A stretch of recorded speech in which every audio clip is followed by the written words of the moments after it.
बिस्मिल्लाहिर्रहमानिर्रहीम। अस्सलाम वालेकुम नाज़रीन, आप देख रहे हैं कानून की दुनिया। वैसे तो सियासी पॉइंट स्कोरिंग होती रहती है, इदारे इस्तेमाल होते रहते हैं, मुख्तलिफ फैसला जात होते रहते हैं, एक दूसरे पर इल्ज़ाम तराशी होती रहती है और जो हुकूमत और अपोजिशन है वो सियासत करती रहती हैं। लेकिन आज इलेक्शन कमीशन ने एक ऐसा फैसला दिया है, एक ऐसा फैसला किया है जिससे इलेक्शन कमीशन की अपनी साख को बहुत मजबूती मिली है। इस पर बात करेंगे और जो गवर्नमेंट जो एक मुबैना तौर पर भाग रही थी इलेक्शन से, उस पर भी बात करेंगे। हुआ यूं कि पाकिस्तान में जो कुछ नशिस्तें खाली हुई थी, उन पर इलेक्शंस होने थे, कुछ कौमी असम्बली की थी, कुछ पंजाब असम्बली की थी, सूबाई असम्बली की थी, उन पर इलेक्शन की जो डेट थी वो दी गई थी 16 अक्टूबर। और जो कराची में बलदियाती इलेक्शन होने थे उनकी तारीख थी 23 अक्टूबर। इस पर हमारी हुकूमत ने एक खत अरसाल किया, इलेक्शन कमीशन को खत अरसाल किया कि ये जो इलेक्शंस हो रहे हैं इनको 3 माह के लिए मुलतवी कर दिया जाए।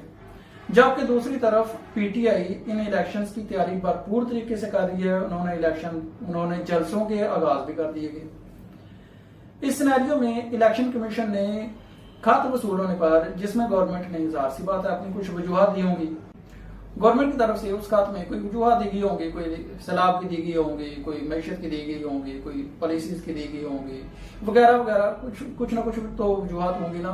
उस खत पर इलेक्शन कमीशन ने फौरन ही इजलास तलब कर लिया। इजलास आज 11 अक्टूबर 2022 को हुआ, सिकंदर सुल्तान साहब की सरबराही में हुआ और उसमें बाकी भी जो इदारे थे, जो आईजीज वगैरह थे, जो कंसर्न क्वार्टर थे, सभी के सरबराहान ने उसमें शिरकत की। इजलास हुआ और तमाम सिचुएशन को देखते हुए इलेक्शन कमीशन के अजलास ने अपना फैसला दिया कि जो बलदियाती इलेक्शन है वो 23 अक्टूबर को ही होंगे और जो ज़िमनी इंतखाबात हैं वो 16 अक्टूबर को ही होंगे। इस फैसले के जो मुस्बत असरात पड़ते हैं वो एक तो ये कि जो कौमी पैसा जाया होना था, अगर इलेक्शन मुलतवी हो जाता तो जो तैयारी में पैसे लगे थे, जो जितने भी अखराजात हुए थे वो सब एक सारे जाया हो जाने थे। एक तो सबसे पहली और बड़ी बात, खुशी की बात यह है कि ये बच गए।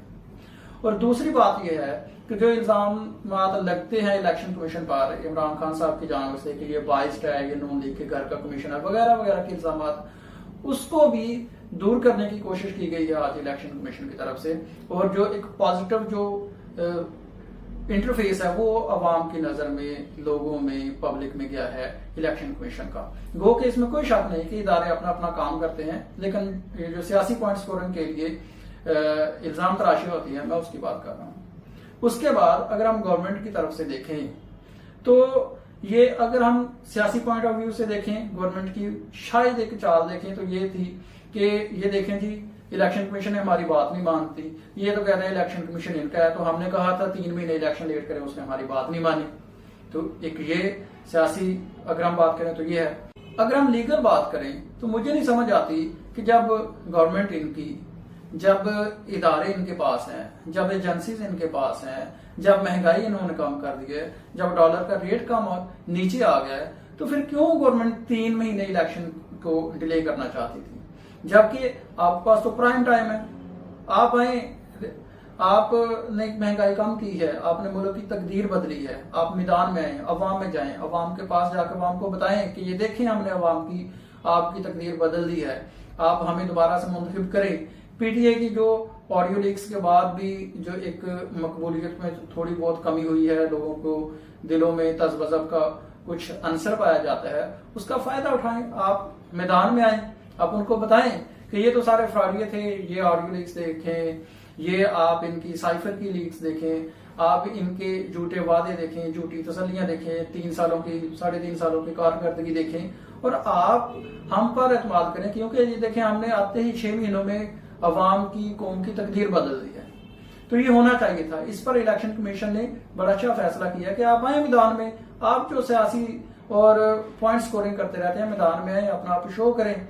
पीटीआई भी, नून लीग भी, और जो एक दूसरे पर, जो इदारों पर इल्जामात लगते हैं, इल्जाम तराशी होती रहती है, वगैरह वगैरह बातें हैं, उसको छोड़कर मैदान में आए, अवाम के पास आए, अवामी ताकत देखें किसके पास है। और अवाम अगर आपको मुंतखब करती है तो आप हुकूमत करें, अगर अवाम आपको मुंतखब नहीं करती है तो आप हुकूमत छोड़ दें, बजाय कि इसके कि इल्जाम लगाएं, और बजाय इसके कि इल्जाम की जो सियासत है उसको छोड़कर आप अवाम की खिदमत करें, अवाम के काम करें, कौमी तरक्की के लिए कोशिश करें, अवामी तरक्की के लिए कोशिश करें। तो ये एक बड़ा अच्छा और पॉजिटिव फैसला था। मेरा ख्याल है कि इलेक्शन कमीशन ने एक बहुत ही अच्छा फैसला दिया है। शुक्रिया।